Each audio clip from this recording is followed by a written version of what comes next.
Құрметті ханымдар, бүгін сіздермен восточный пирог дайындайтын боламыз.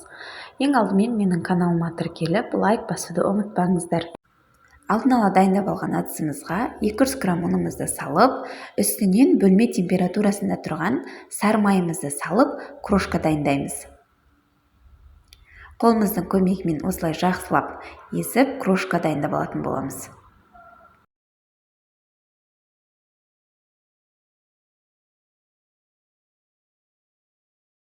Дайын болған қамырымыздың үстіне бір дана жұмыртқамызды салып, қолымыздың көмегімен жақсылап қамыр илейміз.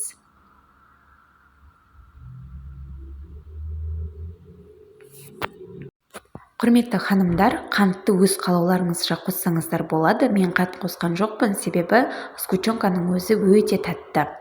Мінеки біздің қамырымыз дайын болған қамырымызды менде 25 сантиметрлік формамызға салып, дәл осылай қолымыздың көмегімен барлық шетіне жайып аламыз. Енді кептірілген жемістерімізді жуып, тазалап, алдымен жүзім, кейіннен жаңғақ, содан кейін кептірілген өрігімізді турап, ортасынан бөліп, осылай әдемілеп салып шығамыз.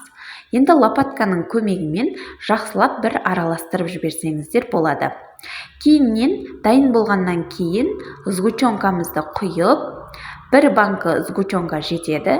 Сгущенкамызды құйып, тоже жақсылап лопатканың көмегімен сгущенкамызды барлық жеріне жайып, жақсылап араластырып аламыз. Дайын болған пирогымызды 170 градуста 20-25 минут пісіріп аламыз. Піскен-піспегенін зубочистканың көмегімен көрсеңіздер болады. Мінеки біздің пирогымыз дайын. Дайын пирогымызды дастарханға, жақындарыңызға ұсынсаңыздар болады. Өте жұмсақ, дәмді болып шығады. Тестасы да жұп-жұмсақ болып піседі. Сондықтан міндетті түрде жасап көріңіздер.